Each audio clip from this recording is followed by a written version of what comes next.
बहुत साल पहले एक छोटे से गांव में आयशा नाम की लड़की रहती थी। वह पढ़ाई में होशियार थी, लेकिन उसका शौक अजीब था। उसे पुराने खंडहरों और सुनसान जगहों की खोजबीन करना बहुत पसंद था।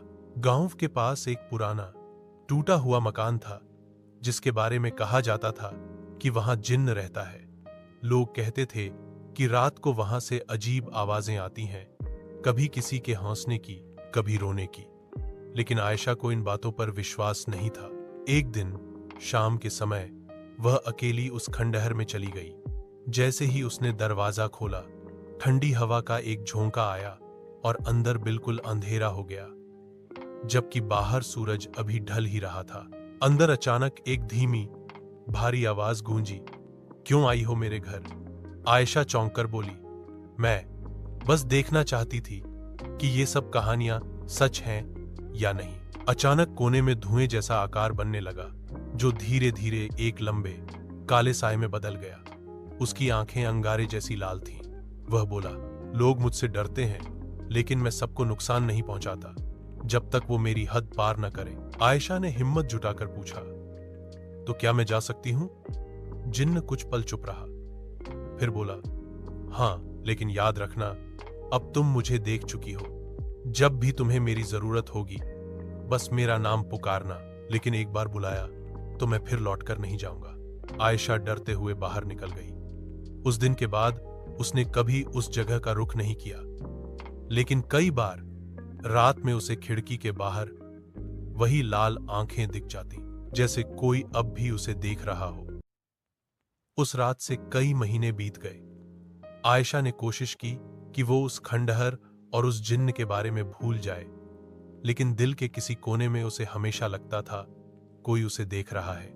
एक रात गांव में अचानक तेज आंधी और बिजली गिरने लगी। आयशा खिड़की बंद करने गई तो उसे बाहर वही लाल आंखें नजर आईं और होंठों पर धीमी मुस्कान। वो डर के मारे पीछे हट गई, लेकिन उसी पल कमरे का दिया बुझ गया। अंधेरे में वही भारी आवाज गूंजी, "मैंने कहा था ना, एक बार देख लिया तो मैं कभी दूर नहीं जाऊंगा।" आयशा ने कांपते हुए कहा, "तुम मुझसे क्या चाहते हो?" धुएं का साया धीरे धीरे कमरे में भरने लगा और उसके कान में एक ठंडी फुसफुसाहट गूंजी, "बस तुम्हें अपने साथ ले जाना चाहता हूं, हमेशा के लिए।" उसके पैरों के नीचे जमीन ठंडी पड़ने लगी, जैसे बर्फ हो गई हो। दरवाजा अपने आप बंद हो गया। आयशा ने चीखने की कोशिश की, लेकिन आवाज बाहर नहीं निकली। अचानक खिड़की के शीशे पर खून जैसी लाल लकीर उभर आई, जिसमें सिर्फ एक शब्द लिखा था, "अब तुम मेरी हो।"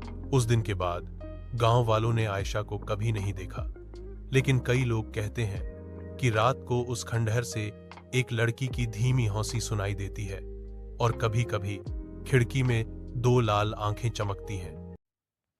गांव वालों के लिए आयशा का अचानक गायब हो जाना एक रहस्य बन गया। कई लोग कहते थे कि वो जिन्न उसे ले गया, लेकिन कोई भी उस खंडहर के पास जाने की हिम्मत नहीं करता था। सालों बाद एक दिन गांव में रज्जा नाम का एक नौजवान आया। वो पैरानॉर्मल घटनाओं की जांच करता था और उसने तय किया कि वह आयशा के मामले की सच्चाई पता करेगा। रात को रज्जा एक कैमरा और टॉर्च लेकर उस खंडहर में पहुंचा। दीवारों पर नमी और अजीब सी बदबू थी। टॉर्च की रोशनी डालते ही उसने देखा, एक पुराना लकड़ी का दरवाजा आधा खुला है। जैसे ही वह दरवाजा खोला, अंदर एक कमरा था, जिसकी दीवार पर खून से लिखा हुआ था, "मेरे पास रहो, आयशा।" अचानक ठंडी हवा का झोंका आया और टॉर्च अपने आप बंद हो गई। अंधेरे में वही लाल आंखें चमकी। रज्जा ने कांपते हुए पूछा, "तुम आयशा को कहां ले गए?" जिन्न की भारी आवाज गूंजी, "वो अब मेरी है, क्योंकि उसने मुझे देखा था और अब तुम भी मुझे देख चुके हो।" रज्जा ने तुरंत जेब से एक ताबीज निकाला और जोर से कुछ दुआएं पड़ी।